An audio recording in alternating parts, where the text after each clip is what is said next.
ভগৱানে নকৰক কেনেবাকৈ সৰ্পই দংশন কৰিলে কি কৰিব? হয়, সৰ্পই দংশন কৰিলে এই ব্যক্তিজনক দেখিছেনে? এটা মই ফোন ৰেকৰ্ডিং শুনাম, যিটো ফোন ৰেকৰ্ডিং শুনিলে আপোনালোকে গম পাব প্ৰকৃততে ঘটনাটো কি হৈছে।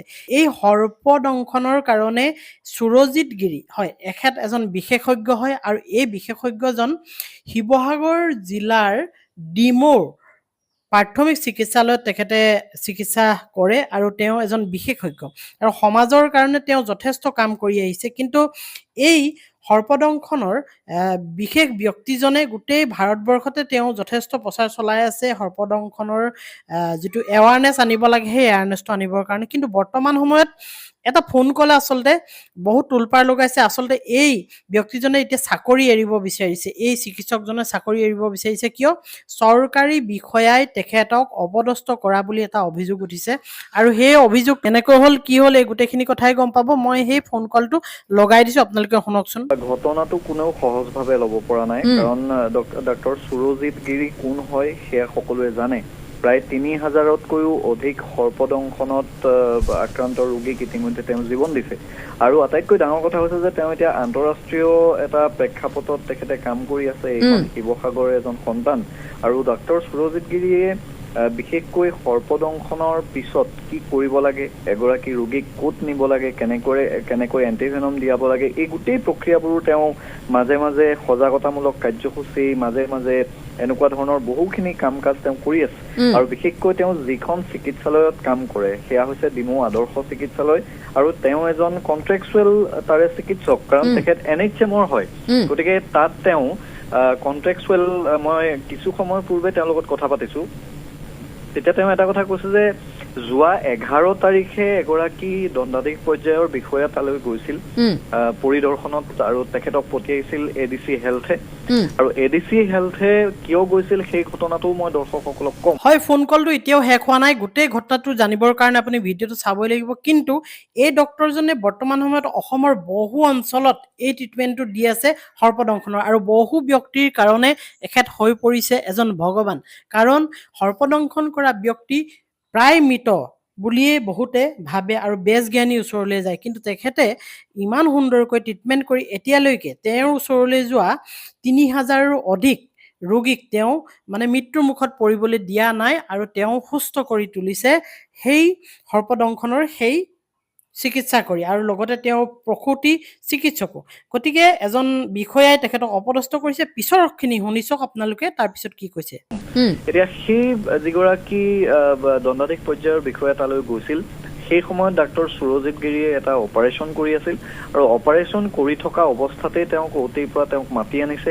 মাতি আনি তেওঁ যি ছুপাৰিণ্টেণ্ডেণ্টৰ যি কোঠা আছে সেই অধীক্ষকৰ কোঠাত তেওঁক বহু সময় ধৰি থিয় কৰাই ৰাখিছে। প্ৰায় 5 মিনিট সময় তেওঁক থিয় কৰাই ৰাখি তেওঁক সুধিছে যে আপুনি ডিউটি নকৰে, নাইট ডিউটি আপুনি নকৰে নেকি? গতিকে তাৰ পিছতো তেওঁক থিয় কৰাই থৈছে। মই তেতিয়া ডক্টৰ সুৰজিত গিৰিক সুধিছিলো যে এগৰাকী দণ্ডাধীশে যে আপোনাক এই প্ৰশ্নটো কৰিছে যে নাইট ডিউটি কৰা নকৰাক লৈ তাত আপুনি অপমান বোধ ক'ত কৰিলে? তেতিয়া তেওঁ কৈছে যে প্ৰথম কথা হৈছে যে যিটো কাম ছুপাৰিণ্টেণ্ডেণ্টে কৰিব লাগে, মই নাইট ডিউটি কৰো নে নকৰো সেই বিষয়টোক লৈ ছুপাৰিণ্টেণ্ডেণ্ট গৰাকীয়ে মোক প্ৰশ্ন কৰক বা জইণ্ট ডিৰেক্টৰে প্ৰশ্ন কৰক।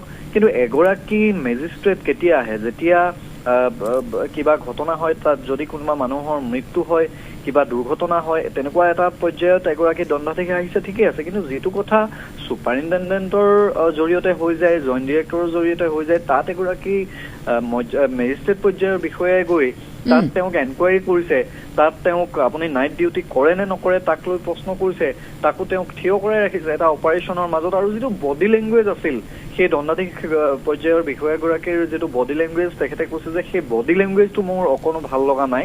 আৰু যিহেতু মই NHM-ৰ এগৰাকী কৰ্মচাৰী, গতিকে মই ৰেজিগনেশ্যন দিছো, অব্যাহত পত্ৰ ইতিমধ্যে মই দিছো। হয়, আপোনালোকে এতিয়া গোটেই ঘটনাটো গম পালে। কাৰণ এইজন ডক্টৰক কোনেও এৰি দিব নিবিচাৰে, শিৱসাগৰবাসীয়ে এৰি দিব নিবিচাৰে বা শিৱসাগৰৰ বাহিৰৰ যিখিনি মানুহে সহায় লয় সেইখিনিও এৰি দিব নিবিচাৰে, কাৰণ তেওঁ এজন বিশেষজ্ঞ সৰ্পদংশনৰ, আৰু সৰ্পদংশনৰ ওপৰত তেখেতে যথেষ্ট এৱাৰনেছ দিবলৈ বিচাৰি আছে। আৰু এই ডক্তৰজনৰ আচাৰ ব্যৱহাৰকে আদি কৰি সৰ্বসাধাৰণ ৰাইজৰ মাজত ইমানেই তেওঁ জনপ্ৰিয় আৰু ইমানেই মৰম লগা, সকলোৰে লগত ভালকৈ কথা পাতে। আৰু আপোনালোকে দেখা পাইছে যে কিছুমান এনেকুৱা ধৰণৰ চিকিৎসক থাকে, চিকিৎসক নহয় নাৰ্ছেই থাকে, যে তেওঁ যেন বেছি অভিজ্ঞ ডক্তৰতকৈ একদম মানুহক মাতিবলৈ ভয় খায়, মানে মানুহক মাতিবলৈ তেওঁ দিবই নিবিচাৰে, বিৰাট এটা গ্ৰেভিটিত থাকে। কিন্তু এজন ডক্তৰ হৈও এই ডক্তৰৰ যিটো মানে গ্ৰেভিটি, সেই গ্ৰেভিটি নাই। তেখেত সৰ্বসাধাৰণ ৰাইজৰ লগত মিলি যাব পৰা এজন ব্যক্তি, যিজনে এনেধৰণে ৰোগীৰ লগত নিজক বিলাই দিয়ে। আৰু তেওঁৰ নিজৰ হোৱাটছআপ নাম্বাৰটো বহুতক দি থৈছে, বা ফোন নাম্বাৰটো বহুতক দি থৈছে, যে কিবা যদি অসুবিধা হয় ইমাৰ্জেঞ্চিত মোক ডাইৰেক্ট কল কৰিব, আৰু নোৱাৰিলে আপুনি হোৱাটছআপ কৰিব, এনেকৈ বুলিও কয়। এইখিনি সময়ত বা এনেকুৱা ধৰণৰ আজিৰ দিনত এনেকুৱা ধৰণৰ এজন সহজ সৰল ৰোগীৰ লগত মিলি যাব পৰা, জনসাধাৰণৰ লগত মিলি যাব পৰা এনেকুৱা এজন ডক্তৰক হেৰুৱাবলৈ পাই বৰ্তমান সময়ত শিৱসাগৰৰ ডিমৌবাসী ৰাইজ যথেষ্ট দূষিত হৈ পৰিছে। আৰু সকলোৱে আহ্বান জনাইছে যে আপুনি সেই পত্ৰখন উঠাই লওক, আপুনি চাকৰিৰ পৰা অব্যাহতি নল'ব। আৰু অখিল গগৈ ডাঙৰীয়াও অনুৰোধ জনাইছে।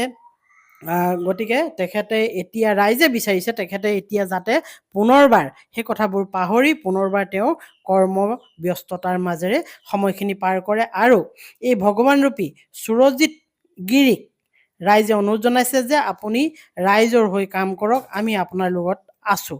ঠিক আছে দিয়ক। যদি এনেধৰণৰ ভিডিঅ'বোৰ ভাল লাগে তেনেহ'লে like, comment, share and subscribe কৰিবলৈ নাপাহৰিব।